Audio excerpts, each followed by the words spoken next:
अपनी पत्नी से, पत्नी का जन्मदिन था, पति ने पूछा जन्मदिन पर तुम्हें क्या गिफ्ट चाहिए? पत्नी को कार चाहिए थी, पत्नी को कार चाहिए थी।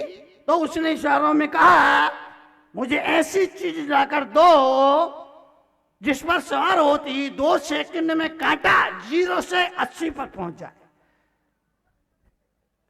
कांटा 0 से 80 2 सेकंड में, जिस सवार होते ही कांटा 2 सेकंड में 0 से 80 पर पहुंच जाए। पति ने शाम को उसको वजन कांटा की मशीन दे दी।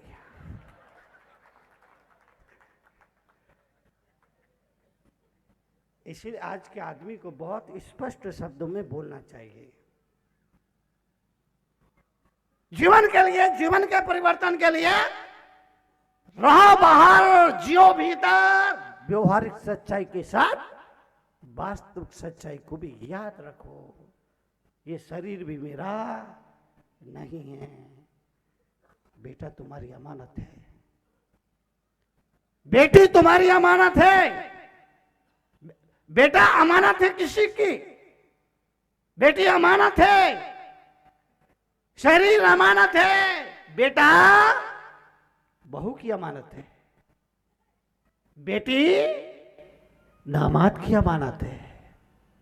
दामाद दामाद दामाद दामाद को और क्या बोलते हैं? जमाई।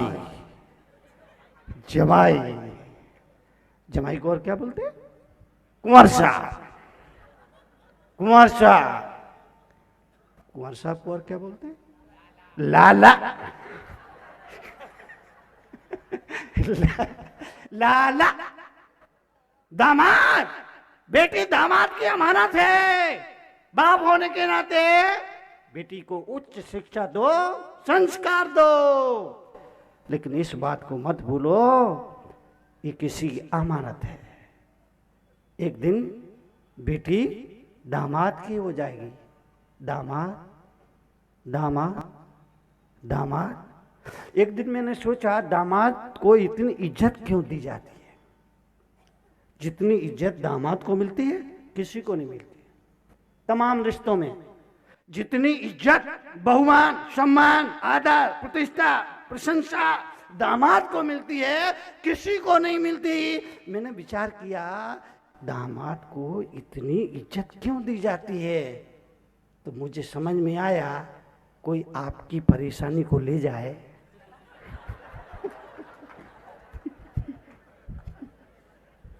तो इज्जत तो उसको दी जाएगी ना, और कहीं फिर वापस न छोड़ जाए, इसलिए वो बरकरार रखना। मैं सोचता रहता हूँ अभी मैंने कहा कोई काम तो है नहीं कि झाड़ू पोंछा मुझे करना, तो चिंतन करता हूँ, विचार करता हूँ।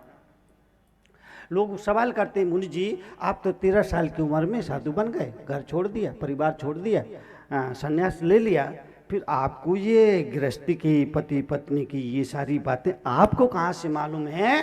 तब मैं कहता हूँ भैया मैंने संसार छोड़ा है, समाज नहीं छोड़ा।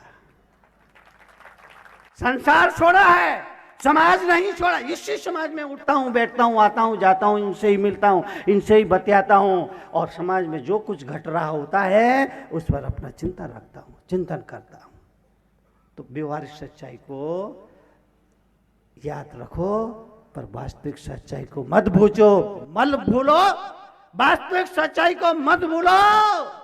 सिकंदर जब गया जग से सभी हाली बहाली थे, पड़ी थी संपदा सारी मगर 2 हाथ खाली थे। मत भूलो इसे। लेकिन आदमी दुनिया की माया में ऐसा उलझता है, ऐसा उलझता है, ऐसा उलझता है, ऐसा उलझता है, ऐसा उलझता है, ऐसा उलझता है। पति ने अपने पति से कहा अगर मैं मर गई तो? पति बोला चुप।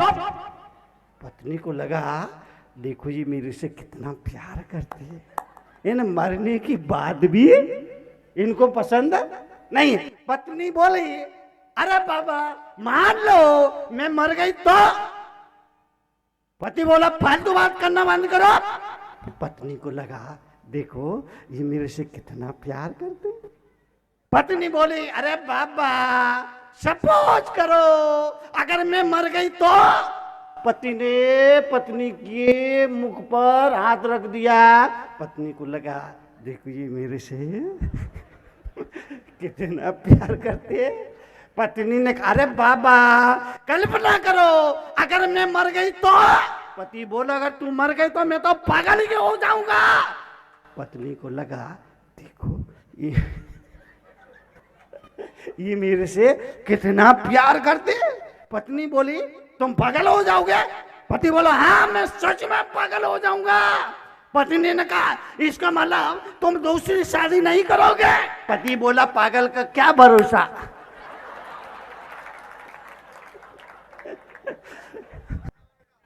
मैं कह रहा था वास्तविक सच्चाई को याद रखिए।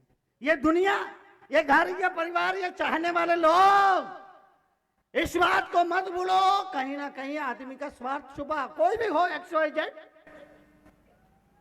इसलिए भारत के अध्यात्म ने कहा जगत मिथ्या ब्रह्म सत्य। जगत मिथ्या है, ब्रह्म सत्य है।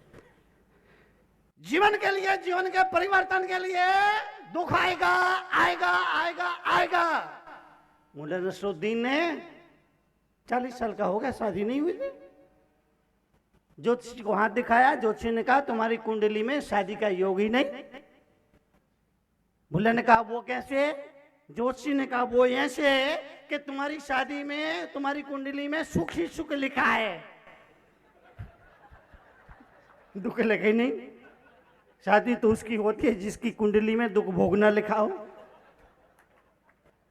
तो संसार जब बढ़ेगा तो कंधे पे भार, जिसको बोलते हैं ना गृहस्थी का भार, आदमी सारी उम्र उसी के लिए गधा मजूरी करता रहता। सारी उम्र बेटों के लिए, बेटों के बेटों के लिए, बेटों के बेटों के लिए उम्र उम्र उम्र निकल जाती है गधा मजूरी करते करते। बाप होने के नाते अपने बच्चों की चिंता करिए, बच्चों के बारे में मत सोचिए। बाप होने के नाते अपने बच्चों की चिंता करना आपका फर्ज है, लेकिन उससे आगे की क्यों सोचते? उससे आगे की क्यों सोचते हो? उससे आगे की क्यों सोचते हो कि तुम्हारे बेटों के बेटे क्या विकलांग पैदा होंगे? सवाल तनु सागर सवाल करते हैं, क्या तुम्हारे बेटे के बेटे क्या विकलांग पैदा होंगे जो तुम उनकी चिंता में मरे जा रहे हो? माँ बाप होने के नाते बच्चों की चिंता, बच्चों के परवरिश की चिंता करना तुम्हारा फर्ज है, धर्म है, कर्तव्य है, ड्यूटी है। पर उससे आगे मत सोचिए, उससे के आगे की मत सोचिए। अगर उससे आगे की आप सोच रहे हैं तो आप गधा मजूर के अलावा कुछ नहीं कर रहे हैं। सारी जिंदगी निकल जाएगी, सारी जिंदगी इसमें ही निकल जाएगी। तब मुझे कहना पड़ता है कि चौथी बात याद रखना, सुबह सुबह याद कर लेना, अपने होश हवास में कुछ ऐसे सत्कर्म जरूर कर लेना तुम्हारी आत्मा की शांति के लिए किसी और को भगवान से प्रार्थना ना करना पड़े। जीवन के लिए, जीवन के परिवर्तन के लिए अगर हमने अपने स्वभाव को बदल लिया तो ये संसार हमारे लिए अमृत है। मथुरा छोड़ के जाने की जरूरत नहीं है। दो दोस्त बात कर रहे थे, एक लंदन में रहता था, एक मथुरा में रहता था। लंदन में रहने वाले ने कहा हमारे लंदन ऐसा है वैसा है, फला है ढिका है, इतना प्रोग्रेस किया। आप हमारे लंदन के प्रोग्रेस का अनुमान इसी से लगा सकते हो कि लंदन में 5000 सिनेमा है, 5000 सिनेमा लंदन में। मथुरा में रहने वाले ने कहा सुनता रहा सुनता रहा सुनता रहा। उसने कहा हमारा मथुरा किसी लंदन से कम नहीं, यहाँ का नीम का पेड़ चंदन से कम नहीं। और रही बात 5000 सिनेमा घर की, तो तेरे पूरे लंदन में 5000 सिनेमा घर है, तो मेरे अकेले वृंदावन में 5000 भगवान के घर है, मंदिर है। इसलिए मैं आपसे कहूंगा स्वभाव बदल लो, शहर नगर घर परिवार बदलने की जरूरत नहीं है, और स्वभाव नहीं बदला तो। मैंने देखा एक कौवा उड़ा जा रहा था। मैंने कहा भैया तुम कहाँ जा रहे हो? बोले मुझे दिल्ली में नहीं रहने का। अरे मैंने कहा क्या हो गया? है बोले दिल्ली के लोग बड़े वाहियात हैं, बड़े वाहियात है। बोले मैंने पूछा बाबा हुआ क्या है? अरे बोले जब भी मैं बोलना शुरू करता हूँ लोग मुझे पत्थर मारते, इसलिए मैंने तय कर लिया है अब दिल्ली में नहीं रहूंगा, मैं तो जयपुर में जाके रहूंगा। अब उस कौवा को कौन समझाए?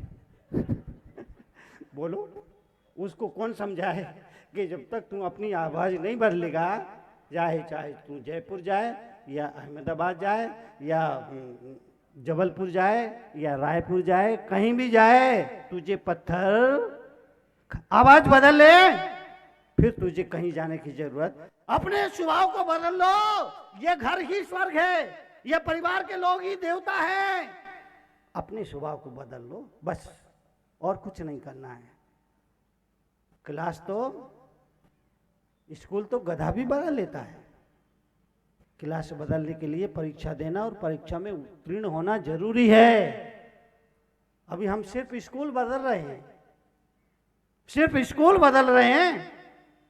क्लास बदलना सीखना है, परीक्षा देना और परीक्षा में उत्तीर्ण होना जरूरी है। जीवन के लिए, जीवन के परिवर्तन, जीवन की समृद्धि के लिए, जीवन के समृद्धि के लिए इतना ही निवेदन करूंगा आपसे। रुपया चला जाए चिंता मत करना, पैसा चला जाए चिंता मत करना, घर परिवार चला जाए चिंता मत करना, बेटा छोड़कर चला जाए चिंता मत करना, पत्नी छोड़कर चली जाए चिंता मत करना, व्यापार चला जाए चिंता मत करना। बस एक ही कोशिश गुजारिश है आपसे, आपके चेहरे की मुस्कुराहट नहीं जाना चाहिए, आपके चेहरे की मुस्कुराहट नहीं जाना चाहिए।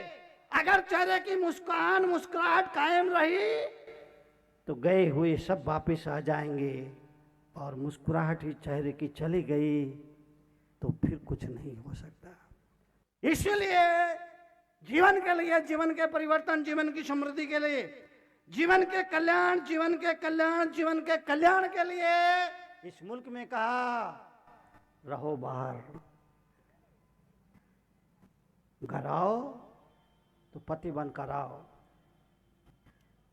क्योंकि पत्नी को पति चाहिए, राष्ट्रपति नहीं चाहिए। घर आओ तो पिता की हैसियत से घर लौटो, क्योंकि बच्चों को पिता चाहिए, राष्ट्रपिता नहीं चाहिए। घर आओ, एक पति की हैसियत से घर लौटो, क्योंकि कोई पत्नी अपने पति का इंतजार कर रही है, उसे पति चाहिए, राष्ट्रपति नहीं चाहिए। घर आओ, एक पिता की हैसियत से घर लौटो, क्योंकि बच्चे एक पिता का इंतजार कर रहे हैं, राष्ट्रपिता का इंतजार नहीं कर रहे। घर आओ तो दुकान को दुकान पर ही रख आओ, घर मत लाओ। लोग पूरे दुकान को उठा के घर ले आते, घर का, दुकान का टेंशन, दुकान का तनाव, दुकान में जो कहा सुनी हुई वो सब घर पे ले आते हैं। नहीं, दुकान से घर आओ तो दुकान को घर पे ही रख आओ। पूरी दुकान को लाओगे, भोजन करने बैठोगे, इधर आप बैठे हैं, बीच में भोजन की थाली है, सामने पत्नी बैठी है, थाली के ऊपर दुकान की तिजोरी है। अब क्या होगा? अब क्या होगा? अब क्या होगा? भोजन नहीं खाएगा, भोजन नहीं खा पाएगा आदमी, शांति से बैठ नहीं पाएगा, शांति से सो नहीं पाएगा, शांति से जी नहीं पाएगा। दुकान को दुकान पर छोड़कर ही आओ।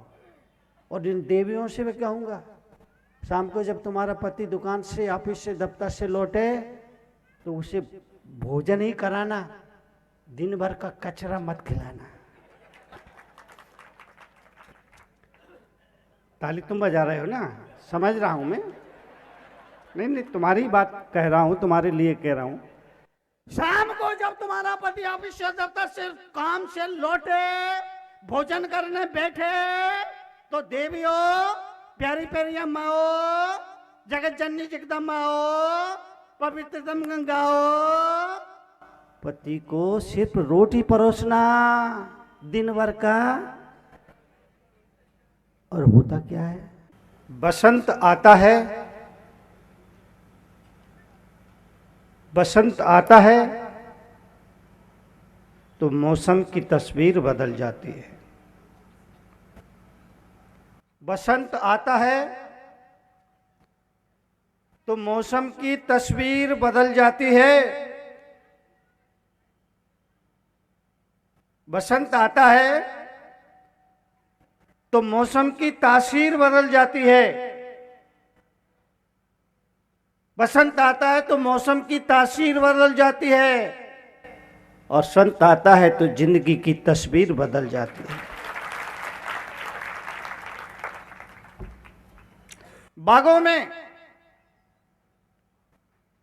बागों में बहार आती है बसंत आने के बाद। बागों में बहार आती है जब बसंत आता है, और जिंदगी में बहार आती है जब कोई संत आता है।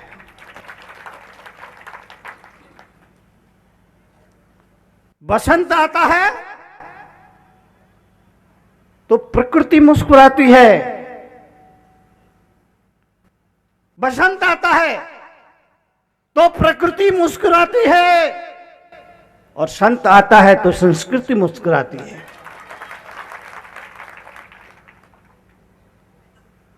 सूखे को हरा करना ये बसंत का काम है। सूखे को हरा करना ये बसंत का काम है, और मुर्दे को खड़ा करना ये संत का काम है।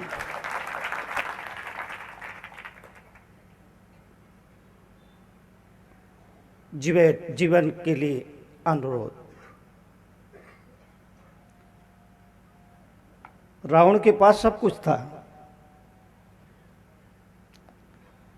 लेकिन उसका कोई गुरु नहीं था। बिना गुरु की ताकत, बिना गुरु की सत्ता, बिना गुरु का वैभव, बिना गुरु की संपत्ति, बिना गुरु की बुद्धि कितना विनाश करती है, इसका उदाहरण है रावण का जीवन। इसलिए कहूंगा, जिंदगी में गुरु जरूरी है।